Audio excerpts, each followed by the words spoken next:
Bismillahirrahmanirrahim. Assalamualaikum warahmatullahi wabarakatuh. Alhamdulillah rabbil alamin. Salatu wassalamu ala asyrafil anbiya'i wal mursalin wa ala alihi washabihi ajmain, amma ba'du. Baik, anak-anak sekalian, kita buka pertemuan kali ini dengan sama-sama melapaskan lapas basmalah. Bismillahirrahmanirrahim. Ya, kita masih melanjutkan tentang pembahasan keteladanan Rasulullah sallallahu alaihi wasallam dan sahabatnya. Kemarin kita sudah membahas tentang Abu Bakar, kemudian Umar bin Khattab. Jadi khalifah itu ada 4, Khalifatul Rasyidin. Yang khalifah pertama adalah Abu Bakar, yang kedua adalah Umar, yang ketiga adalah Utsman, dan keempat adalah Ali. Nah, hari ini kita akan membahas Utsman dan Ali. Ya, kepemimpinan Utsman bin Affan. Ya, Utsman bin Affan ini memerintah atau beliau menjadi khalifah kurang lebih selama 12 tahun. Ya, beliau dikenal sebagai orang yang kaya dan dermawan.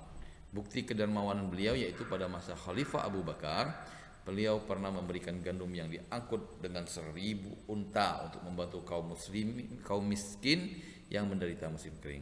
Nah, anak-anakku sekalian, Utsman ini merupakan menantunya Rasulullah SAW. Ya. Kemudian juga beliau ini adalah dikenal dengan nama Zunnurain, dua cahaya. Kenapa disebut dengan dua cahaya? Karena beliau ini menikahkan 2 putri Rasulullah sallallahu alaihi wasallam, ya. Beliau merupakan orang yang sangat dermawan sekali, ya. Hartanya digunakan banyak untuk membantu dakwahnya Rasulullah sallallahu alaihi wasallam, ya. Pernah suatu ketika, mungkin seperti diceritakan ketika zamannya Abu Bakar jadi khalifah, beliau memberikan 1000 unta yang memberikan gandum yang diangkut dengan 1000 unta. Dapatkah kita bayangkan 1000 unta mengangkut gandum, berarti begitu banyaknya gandum yang diberikan oleh Utsman bin Affan ini, ya. Nah, ketika Umar bin Khattab wafat, Utsman diangkat menjadi khalifah, ya, khalifah yang ketiga. Nah, pada masa khalifah Utsman bin Affan inilah Al-Quran dibukukan. Beliau membentuk panitia penyusunan Al-Quran yang diketuai oleh Zaid bin Sabit, anggotanya Abdullah bin Zubair dan Abdurrahman bin Haris. Pada waktu itu ada kekhawatiran, ya, dari khalifah sebelumnya Umar, ya. Umar itu ketika diusulkan untuk membukukan Al-Quran, tetapi beliau mengatakan bahwa ini tidak dilakukan oleh Rasulullah SAW. Nah, ketika sering terjadi peperangan, banyak beberapa sahabat-sahabat Rasulullah ini yang penghafal Al-Quran itu meninggal dunia. Nah, akhirnya ketika masa Utsman bin Affan, beliau berpikir bagaimana supaya Al-Quran ini tetap betul atau dibukukan, ya. Akhirnya beliau membentuklah panitia penyusunan Al-Quran, ya, yang diketuai oleh Zaid bin Sabit. Nah, panitia tersebut bertugas menyalin ulang, ya, ayat-ayat Al-Quran dalam bentuk sebuah buku yang disebut dengan mushaf, dan diperbanyak sebanyak 4 buah eksemplar. Nah, ketika waktu itu Al-Quran itu masih ada yang di kulit kambing, kulit onta, ataupun ada yang di kayu, jadi disusuk di rumah-rumah para sahabat itu, ya.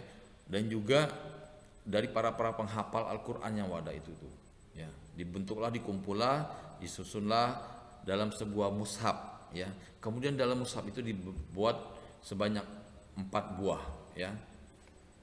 Kemudian 1 buah diletakkan di Madinah, sedangkan yang lainnya dikirim ke Mekah, Suriah, dan Basrah, ya. Jadi itulah sejarah awalnya Al-Quran pertama kali dibukukan ketika zamannya Utsman bin Affan, ya.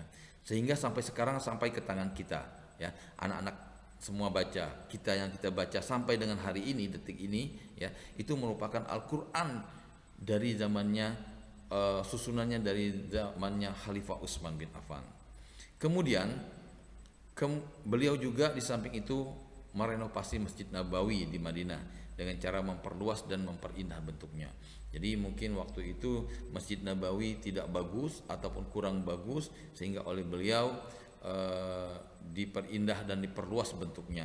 Ini terjadi di zamannya Khalifah Utsman bin Affan. Nah, selanjutnya adalah kepemimpinan Ali bin Abi Thalib, ya. Ali bin Abi Thalib ini adalah khalifah yang keempat atau khalifah yang terakhir, ya. Ali merupakan anak dari paman Rasulullah SAW, yaitu Abu Thalib, yang selalu membela dakwah Nabi Muhammad SAW. Ali adalah seorang yang pemberani. Hal itu sudah dibuktikan Ali dengan ketika harus menggantikan tidur Rasulullah SAW, padahal di luar pemuda-pemuda Quraisy yang ingin menyakiti Rasulullah yang akan hijrah ke Madinah. Nah, Ali ini ketika masuknya beragama Islam itu masih kecil, ya. Dan Ali ini juga menikah dengan putrinya Rasulullah SAW, Fatimah, ya.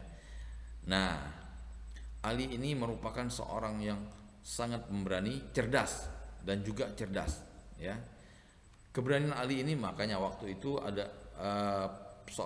Ali ini orang pemberani.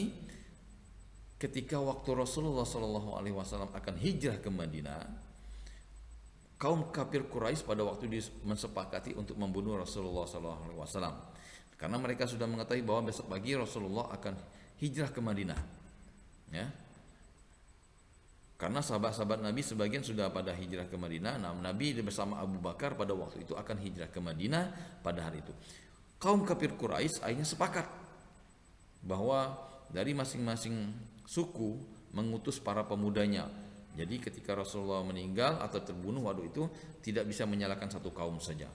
Ya, jadi para pemuda Quraisy dari beberapa suku itu sudah sepakat untuk membunuh Rasulullah, dan mereka mengepung rumahnya Rasulullah SAW. Ya.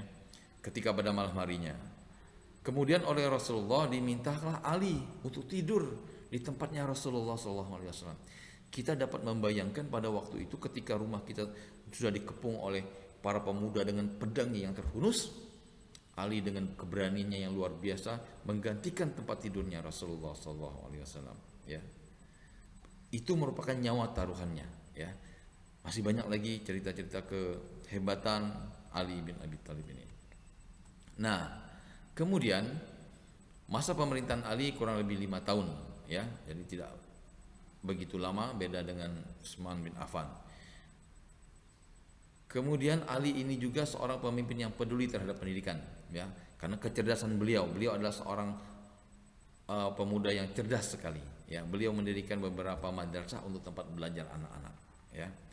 Kemudian dalam pemerintahan Ali juga dia mengharuskan pegawainya jujur, cakap, dan bertanggung jawab. Ya, bukan hanya pegawai sebenarnya, kita sebagai umat juga sebagai manusia harus jujur, ya, karena kejujuran itu merupakan sekarang ini barang yang sangat langka. Ya, kemudian beliau juga memajukan bidang ilmu bahasa serta mengembangkan bidang pembangunan, terutama di kota Kufah, yaitu sebagai pusat ilmu tafsir, ilmu hadis, ilmu nahwu, dan ilmu pengetahuan lainnya. Nah, anak-anak sekalian, di antara 4 khalifah ini, Ali merupakan khalifah yang paling muda, ya, dibanding dengan Umar, Abu Bakar, dan Utsman, ya. Tetapi beliau ini adalah seorang yang sangat pintar sekali, ya. Nah, dengan kepintaran beliau akhirnya seperti itu tadi, beliau bisa mendirikan mengembangkan bidang pembangunan terutama di kota-kota Kufah, itu ilmu hadis, ilmu tafsir, dan lain-lainnya, ya. Nah, itu saja yang mungkin Bapak sampaikan untuk sementara ini. Mohon maaf atas segala kekurangan, ya. Semoga ini tidak puas, karena memang sebenarnya lebih enak kita berceritanya secara langsung karena keterbatasan waktu. Ya, kita tutup pertemuan ini dengan sama-sama melapaskan hamdalah. Alhamdulillahirabbil alamin. Akhirul kalam, billahi taufiq wal hidayah. Assalamualaikum warahmatullahi wabarakatuh.